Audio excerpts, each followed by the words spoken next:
బెండ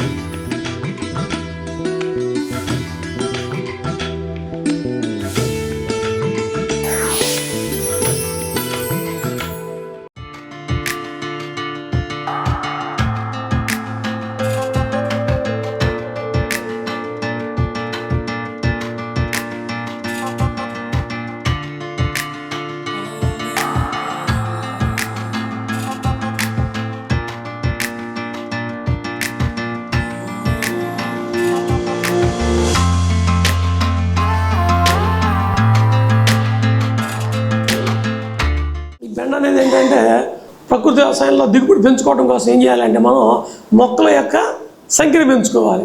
దీంట్లో ఆకు చిన్నగా ఉంటుంది, చెట్టు చిన్నగా ఉంటుంది కాబట్టి ఏమవుద్దంటే ఆ గ్యాప్లో మనకి ఇంకా ఎక్కువగా మొక్కలు పడతాయి. సుమారుగా మేము చూసినప్పుడు ఏమవుద్దంటే 25% మొక్కలు కానీ మనం ఎక్కువ పెట్టుకున్నట్టయితే మనకి దిగుబడి కూడా మనకు ఒక 20 to 30% పెరిగింది. ఇంకా మనకి రోజు వచ్చే దిగుబడి కన్నా కూడా నెంబర్ ఆఫ్ సీడ్స్ మనం ఎక్కువ పెట్టినప్పుడు ఎక్కువ దిగుబడి వచ్చింది. సుమారుగా నేను ఒక చిన్న ఎగ్జాంపుల్ చెబుతాను. బెండకాయ చెట్లు పెట్టుకుంటూ వెళ్ళాం మనకి ఈ కెమికల్ వ్యవసాయంలో ఏం చేస్తారంటే 7 సెంటీమీటర్ల దూరంతో మనకి విత్తనం అనేది పెడతాడు. ఆ 7 సెంటీమీటర్లు మనకి మొక్క కవర్ అవుద్ది. మన ప్రకృతి వ్యవసాయంలో ఏం చేసామంటే దీన్ని మనం 3 సెంటీమీటర్లు 2 సెంటీమీటర్లు అంత తక్కువకి వచ్చింది. అంటే అంట సుమారుగా ఇంత దూరమే. దీనివల్ల ఏమవుతుందంటే మనకి మొక్కల యొక్క సంఖ్య పెరిగింది. మొక్కల యొక్క సంఖ్య పెరిగినప్పుడు మనకి ఆటోమేటిక్గా దిగుబడి పెరుగుద్ది. ఒక బెండలోనే మనం 3 సెంటీమీటర్ల దూరంలో కనుక మొక్క పెట్టినప్పుడు ఏమవుద్దంటే మొక్క మనకి ఉధృతంగా పెరగదు, ఉధృతంగా కాయలు కాదు. ప్రజెంట్ ఇప్పుడు మనం ఎక్స్పీరియన్స్ చేసింది అది. గత 7 సంవత్సరాల్లో మనం ఎట్లా పండిస్తే మనం దిగుబడి పెంచాలి అన్న ఉద్దేశంతో మనం మొక్కల యొక్క సంఖ్య పెంచినప్పుడు దిగుబడి పెరుగుద్దని గమనించాము. అట్ ది సేమ్ టైం ఏమైందంటే ఇది మనకి ఇంకప్పుడు మనకి కవర్ అవ్వటం కూడా పెరిగిందనమాట. మొక్కల యొక్క సంఖ్య పెరిగినప్పుడు ఇట్లా ఏంటంటే బెండ మనం 42 సెంటీమీటర్లు దాదాపుగా ఇప్పుడు అందరూ వ్యవసాయంలో కూడా డ్రిప్ వాడుతున్నారు కాబట్టి ఎవ్రీ డ్రిప్ డీలర్ ఇచ్చేది ఏంటంటే మనకి drip pipe to pipe gap మనకి 42 సెంటీమీటర్లు ఇస్తాడు. సుమారుగా 42 కానీ 45 కానీ పెట్టుకోవచ్చు మనం. 42 సెంటీమీటర్ల గ్యాప్ మనకి మొక్కకి మొక్క మధ్య దూరం, గింజకి గింజ మధ్య దూరం మనకి 2.5-3 సెంటీమీటర్లు పెట్టినప్పుడు ఏమవుతుందంటే బెండకాయ మీద పెద్ద కంప్లైంట్ ఏంటంటే ముదురుతి. మనకి ఈ మొక్క ఇక్కడ కాంపిటీషన్ ఎక్కువ అవుతుంది. మొక్కలు ఎక్కువగా ఉండటం వల్ల ఏమవుతుందంటే వాటికి దొరికే ఆహారం కూడా తక్కువగా ఉంటుంది. అవి తయారు చేసే ఫ్రూట్ కూడా ఏమవుతుందంటే లేటుగా తయారు చేసేది అనమాట. మీకు కావాలంటే చూసుకుంటే విలంబరంగా మొక్కే ఉన్న చోట అది విపరీతంగా కొమ్మలేసేసి విపరీతంగా కాయలు కాస్తుంది. మీరు గమనించి చూసినట్టయితే అది మాత్రం బెండకాయలకి అంత సూట్ అవ్వదు.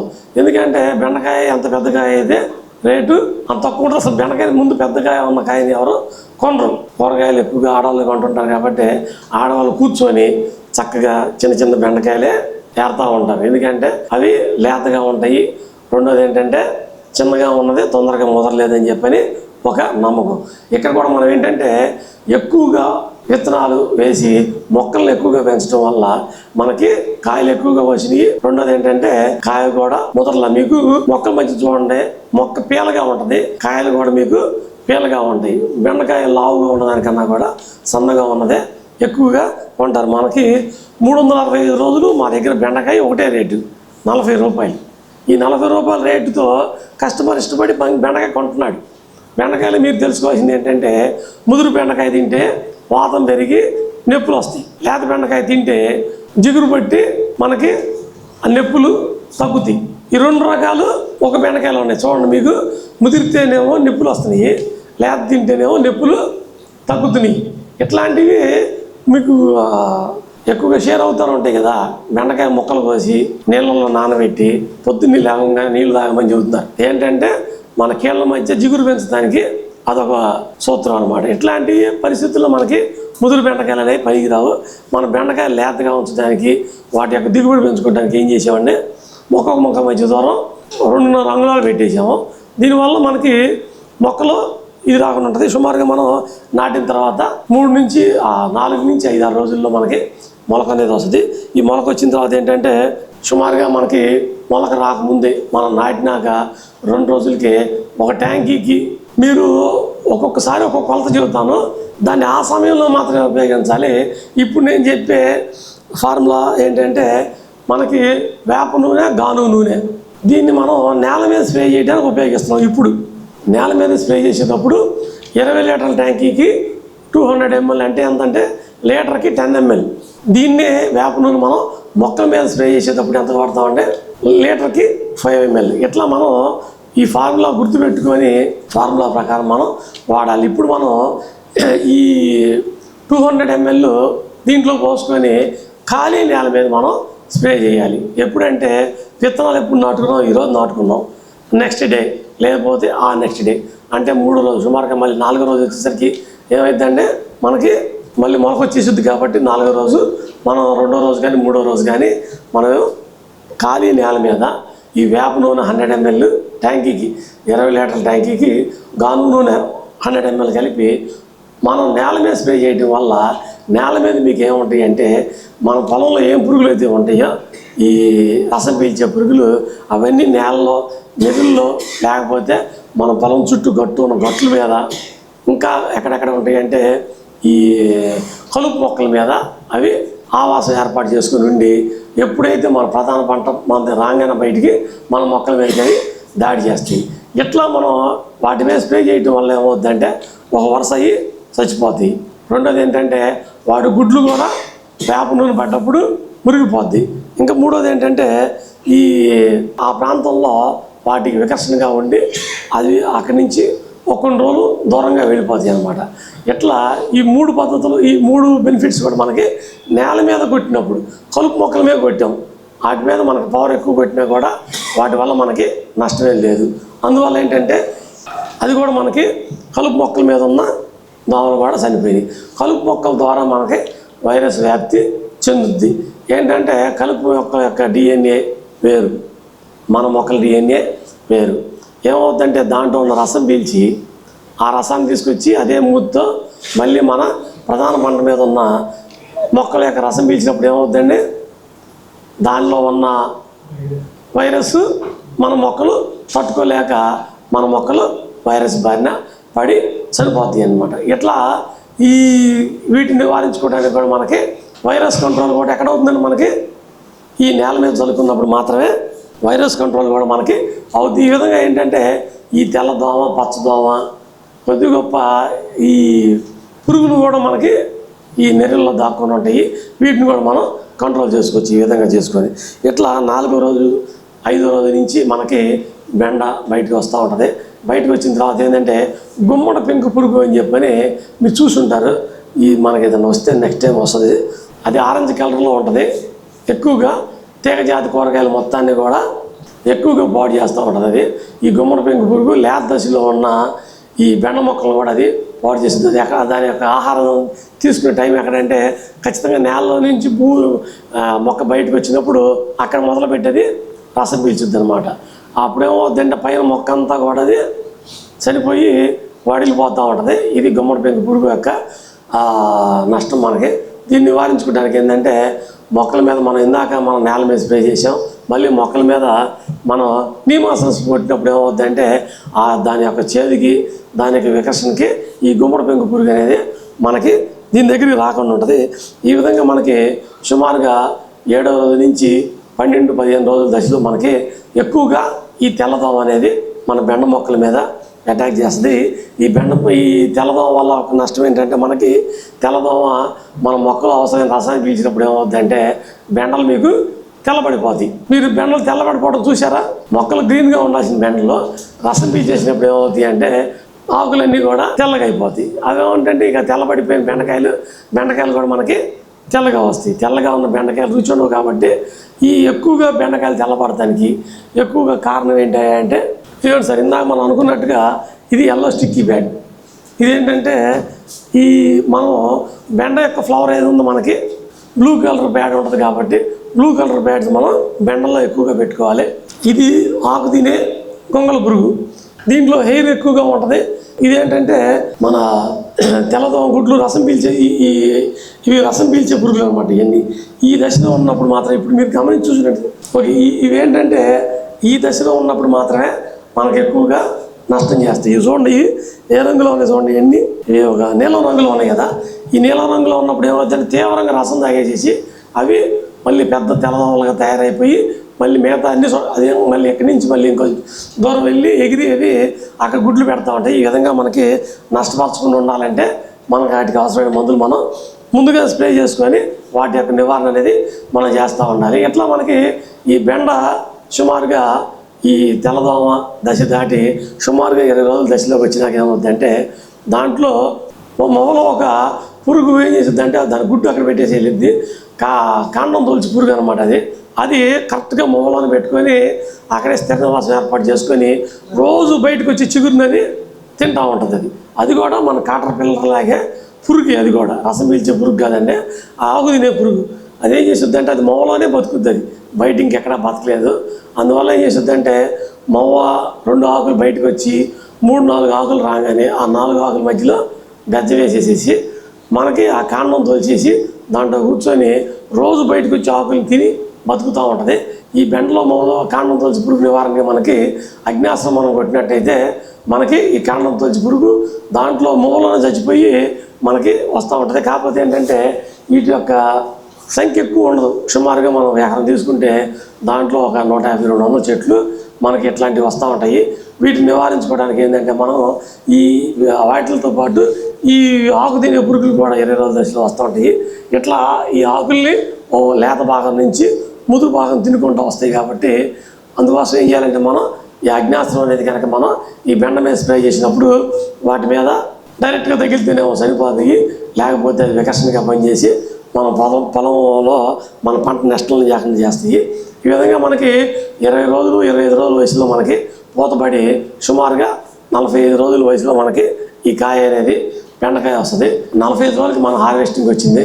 12 రోజులు కోసుకున్నట్టయితే సుమారుగా అక్కడి నుంచి మనకు ఒక 100-120 రోజులు 140 రోజులు మనకి పంటకాలం అనేది ఉంటుంది. ఈ బెండల మీద మనం తేలికపాటి కూరగాయలు కూడా మనం తీగ జాతి కూరగాయలు కూడా మనం పెంచుకోవచ్చు. అవేంటంటే మన తేలికపాటి కూరగాయలు ఏంటంటే కాకర, బీర, పొట్ల, వీటిని మనం ఈ బెండల మీద మనం పెంచుకోవచ్చు. బెండల్ని ఆధారంగా మనం ఆ బీరలో కాకర పండించిన విధానం చూసారా. ఏంటంటే మనం ఇవాళ పందిరేయాలంటే సుమారుగా ఒక 2 లక్షల రూపాయలు ఖర్చుతో కూడుకున్న పని. అయితే ఏంటంటే మనకి 100 రోజుల పంటకాలం బెండకాయలు మనం కోసుకోవచ్చు. ఇక్కడ ఏంటంటే మనం ఇనీషియల్ పెట్టుబడి ఇప్పుడు మనం ఎంత అనుకున్నాం, మనం పందిరేయడానికి ఈ 2 లక్షలు మనం ఖర్చు తగ్గించుకోవడానికి ఎంతో కొంత మనం ఏంటంటే ఇనీషియల్గా ఒకసారి పెట్టుబడి లేకుండా మనకి ఒక తేలికపాటి 3-4 కూరగాయలు మనం ఈ బెండ మొక్కల సహాయంతో మనం పండించుకోవచ్చు. అదేవిధంగా ఇప్పుడు చూద్దాము. ఇప్పుడు మనం ఇందాక ఏం చెప్పామంటే మనం సాలు మధ్య దూరం 42 నుంచి 45 అంగుళాలు, మొక్కకు మొక్క మధ్య దూరం 2.5 అంగుళాలు. ఇవి ఇది పొట్ల చెట్టే, ఇవి బెండకాయలు కనపడుతుంది, బెండ చెట్లు కనపడుతున్నాయి మీకు. సరే ఇది కాకర, ఈ మొత్తం ఒకటే పొలంలో కాకర, పొట్ల, ఇదేం మొక్క సార్ ఇది టమాటా కూడా మనం ఈ బెండ మొక్కల సపోర్ట్ మీద చేసాం. ఇప్పుడు ఏం చేసామంటే చూడండి, ఇక్కడ మీకు గ్యాప్ కనపడుతుంది, ఇది 2.5 అంగుళాల దూరం, మొక్కకు మొక్క మధ్య దూరం. ఏమవుతుందంటే ఈ గ్యాప్కి ఏం చేసామంటే మనం టమాటా మొక్క కింద పడకుండా కట్టేసాం. దానికి కట్టేసినప్పుడు ఏమైందంటే టమాటా మొక్క కింద పడకుండా మనకి దాని సపోర్ట్తో పెరిగింది. మనకి పందిరి టమాటాతో పోల్చుకుంటే అక్కడ ఒక 100 కిలోలు వచ్చింది అనుకోండి, ఇక్కడ మనకు ఒక 60 కిలోల టమాటా అనేది మనం హార్వెస్ట్ చేయగలిగాము. కాకపోతే ఏంటంటే పందిరి ఖర్చు మనకి తగ్గుద్ది. ఇక్కడ ఇప్పుడు మీరు చూసిన పంటలు ఏమి చూసారు సార్? 3 టమాటా, కాకర. ఇప్పుడు చూడండి, ఇది మనం కట్టే విధానం ఏంటంటే 2 మొక్కలు పక్కన మొక్క 42 అంగుళాల దూరంలో ఉన్న 2 మొక్కలు కలిపి ఏం చేసామంటే ఇవ్వండి ఆ తల 2 ఈ విధంగా కట్టాం. మనం ఈ విధంగా కట్టి ఏం చేసామంటే ఈ కింద పెట్టిన కాకర తీగని పైకి వదిలిపెట్టాం. అక్కడ మనకి పైకి వదిలిపెట్టినప్పుడు అది అనేది హార్వెస్ట్ చేసుకోవచ్చు. ఇవన్నీ ఇది బీరకాయ, ఇవన్నీ ఇది కాకర. ఓకే, ఏంటంటే మనం ఇది చూడండి, ఇది ఎట్లా వెళ్ళిందో చూడండి. ఇది మొత్తం గ్యాప్ లేకుండా వెళ్ళేసింది. ఇది పొట్ల. అయితే ఇది ఎంతవరకు ఉపయోగపడుతుంది అంటే ఇది మనం ఒక 2 సార్లు వేసాం. అంటే మొక్కకు మొక్క మధ్య దూరం ఇక్కడ చూడండి, ఇక్కడ పెట్టాం చూడండి, ఇదిగోండి ఇక్కడ పెట్టాం మనం. అంటే పొట్లకాయ మొక్క ఎంత దూరం వచ్చింది? సుమారుగా మనకి ఒక 6 అడుగులు వెళ్ళుద్ది అనుకుందాం మనం మొక్క. మనం ఏం చేస్తామంటే ప్రతి 3 అడుగుల గ్యాప్కి మనం పొట్లకాయ కింద పెట్టాం. ఎక్కడ పెట్టామంటే ఇప్పుడు 2 మొక్కలు కలిపి మనం తలగట్టిని చూపించాం కదా ఇందాక. ఇది చూడండి, ఇట్లా వంచి కట్టేసాం మనం.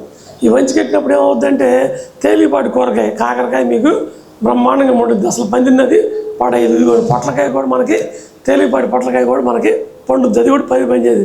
దీని బెండకాయ పందిని పడేసేది ఏందయ్యా అంటే టమాటా పడేసిద్ది. టమాటా ఏం చేసేది అంటే బరువుకి ఏమవుతుందంటే బెండ చెట్టు పడిపోద్ది. అప్పుడు ఏమవుతుందంటే మేము లేటుగా పెట్టాం. ఎప్పుడు పెట్టాం మనం? జూలై 1st వీక్లో పెట్టాం. జూలై 1st వీక్లో పెట్టిన బెండ 40 రోజులకి మనం హార్వెస్టింగ్ వచ్చింది. 60 రోజులకి మనం గింజ పెట్టేసాం. దేంట్లో పెట్టేసాం? ఈ బెండ మొక్కలు పక్కన గింజ పెట్టేసాం. గింజ పెట్టిన తర్వాత నుంచి 100 రోజులకి ఏమైందంటే టమాటా మన కాకరకు వచ్చేసరికి 45 రోజుల వయసు, బెండకు వచ్చేసరికి 100 రోజుల వయసు. అప్పుడేమైంది? బెండ అయిపోయింది. మళ్ళీ నెక్స్ట్ ఏం మొదలైంది? మనకి నెక్స్ట్ క్రాప్ కాకర మొదలైంది. కాకర కూడా మాకు ఎన్ని కావాలంటే సుమారుగా వారానికి ఒక 100 కిలోలు నుంచి 150 కిలోల వరకు అయితే నేను సొంతంగా అమ్ముకోగలుగుతా. ఆ 150 కిలోలకి మనకి ఎన్ని విత్తనాలు పడతాయి? సుమారుగా ఒక 1000 విత్తనాలు అయితే నాకు సరిపోతాయి. ఈ 1000 విత్తనాలు మాత్రమే నేను నాటుకుంటా. మనం ఒక ఎకరం కాకర, 1 ఎకరం బెండ, 1 ఎకరం పొట్ల మనం అమ్మగలుగుతామండి. మనం సొంతంగా అమ్మలేక మనం ఏం చేసాం? మనం కొద్దిగా పెట్టాం. కొద్దిగా కూడా ఈ బెండ మీద పెట్టినప్పుడు ఏమైందంటే ఒక టమాటా మాత్రమే నాకు ఎలుకలు కొట్టి ఇబ్బంది పడ్డాం, కానీ మిగతా అన్ని పంటలు కూడా మనకి మంచి దిగుబడి మాత్రం పొందగలిగాము. వితౌట్ 2 లక్షల రూపాయల పందిరి లేకుండా మనం పెట్టి. మాకు పందిరి ఉంది, పందిరి మీద పెడతాం. కానీ ఏంటంటే ఒక టైంలో మనం ఈ బెండకాయలు ఏం చేస్తాం? మనం బెండకాయలు వేసేసి తీసేసేయకుండా పందిరి మీద దీన్ని పేదవాడి పందిరి అంటారు, పెట్టుబడి లేని పందిరి అంటారు. దీన్ని మనం ఉపయోగించుకోవాలి. ఇప్పుడు ఏం చేస్తామంటే ఒక 25 సెంట్లు ఈరోజు మనం బెండ వేసాం. మళ్ళీ 40 రోజుల తర్వాత ఏం చేస్తాం? మళ్ళీ ఇంకో 25 సెంట్లు ఇంకో చోట, మళ్ళీ 40 రోజులకి ఇంకో చోట 40 సెంట్లు, అట్లా ఒక 25 సెంట్లు ప్రతి 50 రోజులకి మనం బెండ వేసే విధంగా ప్లాన్ చేసుకొని ఆ బెండలో మనం ఆ టయానికి అనుసరించి ఏ పంటలు పెట్టచ్చు. ఇప్పుడు ఏంటంటే ఫస్ట్ మనం ఏం చేసాం? ఇప్పుడు బెండ వేసాం. ఇప్పుడు నుంచి 40 రోజులకి మనం కాకర పెట్టుకోవచ్చు.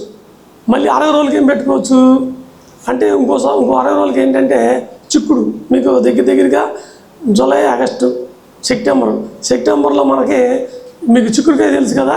చిక్కుడుకాయ మనం కనుక ఈ బెండల మీద పెట్టుకుంటే ఏమవుద్ది అంటే చిక్కుడు తోట అయిపోగానే ఇప్పుడున్న వస్తువు ఏంటి? మనం శుభ్రంగా రోటివేటర్ వేసేసుకోవచ్చు. కాబట్టి ఒక్క పుల్ల కూడా మనం బయటికి వెళ్ళే పని లేదు. మన పొలంలో పండిన పంట అంతా మళ్ళీ మనకి మన పొలంలోనే రోటివేటర్ వేసేసి మన పొలంలోనే కలిపేసేస్తున్నాం. మేము మొన్న కాకర అయిపోయింది, ఇప్పుడు ఈ పంట అయిపోయింది, మొన్న ఏప్రిల్ అయిపోయింది. ఏప్రిల్ అయిపోయినప్పుడు బెండలో కాకర ఇవాళ వెళ్ళి పొలం మీద చూస్తే అన్నీ బెండ మొక్కలు, కాకర విత్తనాలు ఏది పండిపోయినాయి. ఈ ముదిరిపోయిన బెండకాయల ఇంట్లో వాటి విత్తనాలు అవన్నీ మొలిసి ఉన్నాయి. ఏట్లతో పాటు పచ్చిరొట్ట విత్తనాలతో పాటు మీకు దాంట్లో చూసినట్టయితే కూరగాయల విత్తనాలు కూడా కలుపుతారు. ఏ విత్తనాలు కలుపుతారంటే ఈ ఆకుకూర విత్తనాలు, ఈ కాకరకాయ విత్తనాలు కూడా కలుపుతారు. మనం ఏం చేసాం? మనం కలిపి దున్నటం వల్ల ఏమైందంటే ఇవన్నీ మళ్ళీ మనకి అవి వాటికి మొలిసినాయి అనమాట. అవి కూడా మళ్ళీ మనకి దున్నితే ఏమవుతాయి? పచ్చిరొట్ట అయిపోతాయి. అవి కూడా ఇట్లా మనకి పెట్టుబడి లేని పందిరి ఈ బెండకాయ మనం కోసుకోవచ్చు. తర్వాత కూడా మనం సుమారుగా 2-3 పంటలు పండించుకోవచ్చు. ఒకవేళ ఇక్కడ మనకి ఇంకొక ఫార్ములా కలిసి వచ్చింది. ఏం కలిసి వచ్చిందంటే తక్కువ దూరంలో పెట్టడం వల్ల ఏమైందంటే వాటికి సపోర్ట్ పెరిగింది. అదే మనం దూరం పెట్టినట్టు ఏమవుతుందంటే ఇదిగోండి ఇది మనం పెట్టిన విధానం. 2 బెండ మొక్కలు ఇదే కనుక దూరం పెట్టినట్టు ఏమవుతుంది? మనకి మొక్కకు మళ్ళీ సపోర్ట్ అనేది తగ్గుతూ ఉంటుంది. ఇట్లా మనకి దగ్గరలో పెట్టడం వల్ల ఫస్ట్ మనకి సపోర్ట్ వచ్చింది, రెండోది మనకి దిగుబడి పెరిగింది, మనకి అదనపు ఆదాయంగా మనకి పంట కూడా వచ్చింది. ఇట్లా మనకి 2-3 రకాల పంటలు పండించుకోవచ్చు. సేమ్ టైము బెండకాయలు కూడా మనకి హార్వెస్టింగ్ వస్తుంది. ఇది మనం బెండకాయల కాలంలో పండించుకునే కూరగాయలు. ఇది మనం బెండకాయ చేసుకునే పద్ధతి. ఈ వీడియో మీకు నచ్చితే లైక్ చేయండి, ఇతరులకు షేర్ చేయండి. వీడియోపై మీ అభిప్రాయాన్ని కామెంట్ రూపంలో తెలపండి. మరిన్ని వ్యవసాయ వీడియోల కోసం రైతు నేస్తం యూట్యూబ్ ఛానల్ ని సబ్స్క్రైబ్ చేయండి. పక్కనే ఉన్న గంట సింబల్ నొక్కి నోటిఫికేషన్స్ ద్వారా తాజా వీడియోల సమాచారం పొందండి.